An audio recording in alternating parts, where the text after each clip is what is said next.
Hello दोस्तों, कैसे हैं। अपन देख रहे थे कल पासे से संबंधित सवाल। तो कल अपन ने देख लिए थे स्टैंडर्ड डाइस। दो तरह के डाइस होते हैं, एक साधारण डाइस और एक स्टैंडर्ड डाइस।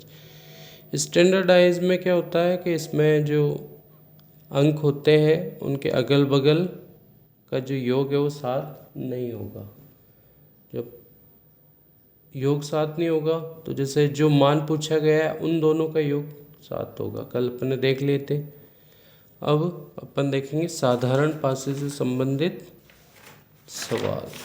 ठीक है, तो साधारण पासे में क्या होता है, इनमें जो योग है वो क्या होगा,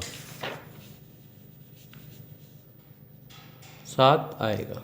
तो एक सवाल लिखा है मैंने कि एक पासे को दो बार उछाला जाता है तो निम्न परिणाम प्राप्त होते हैं। तो उनके जो सामने आने वाली संख्या है उसका मान ज्ञात कीजिए। जैसे यहाँ पे लिखा हुआ है 4, 5, 3। देखो 4 और 3 7 हो गए, मतलब ये साधारण पासा है। दो बार फेंका गया है तो अगली बार जो माना है वो इस तरफ है। अब इसमें एक चीज़ देखें अपन कि कोई कॉमन संख्या आ रही है क्या। तो आ रही है इसमें 3, दोनों में आ रही है।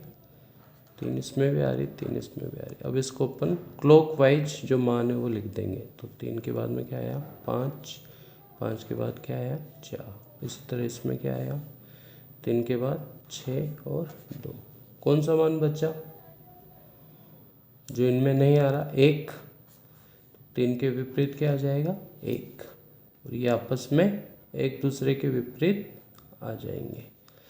5 के 6 आ जाएगा, 6 के 5 आ जाएगा, 4 के 2 आ जाएगा, 2 के 4 आ जाएगा, और 3 के 1 आ जाएगा और 1 के 3 आ जाएगा।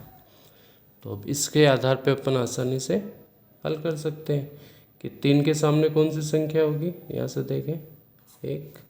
2 के सामने कौन सी संख्या होगी 4।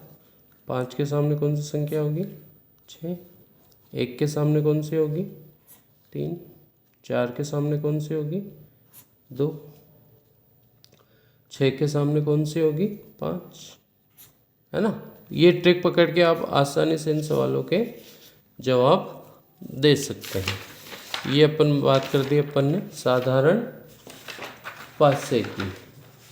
दो तरह के पासे हो गए। इसी तरीके से एक और सवाल साधारण पासे के ले लेते हैं।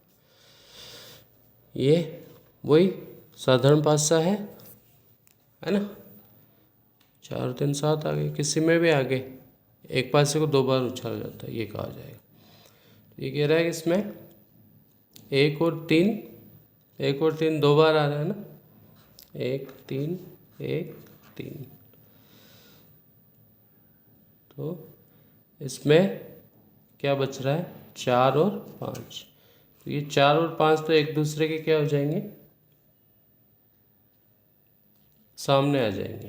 तो देखें 5 के सामने क्या होगा 4, और इसी तरीके 4 के सामने क्या हो जाएगा 5।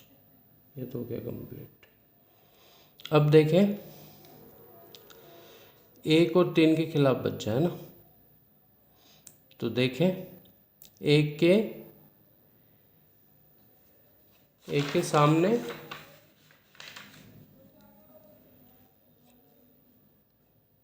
कौन आएगा, कौन कौन बचा। तो देखें जैसे 3 है तो 3 के सामने क्या क्या जो अपने को दिख रहा है वो नहीं आएगा। जैसे 4 नहीं आएगा, 5 नहीं आएगा, 1 नहीं आएगा और 3 नहीं आएगा। अब क्या बचा 2 और 6, है ना। तो इसके सामने क्या आ सकता है 2 और 6। इसी तरीके से ए के खिलाफ भी क्या बचेगा 2 या 6। सिंपल है। ये दोनों उभयनिष्ठ है, जो बच रही संख्या है वो इनके सामने नहीं आएगी। तो 1 के विपरीत क्या हो जाएगा, 1 के विपरीत कौन सी संख्या होगी, 1 के विपरीत होगी 6 या 2। और 3 के विपरीत कौन सी होगी 6 या 2। 2 या 6, 6 या 2 एक ही बात है। इसी तरीके से 4 के विपरीत कौन सी होगी 4 के विपरीत कौन सी होगी? 4 के विपरीत कौन सी होगी? इसमें दिया हुआ नहीं है, 5 हो जाएगा। ठीक है, इस तरीके से आप आसानी से ज्ञात कर सकते हैं। तो मेरा चैनल सब्सक्राइब करें। मेंटल एबिलिटी से संबंधित प्रश्न तुरंत हल अपन कर सकते हैं। धन्यवाद।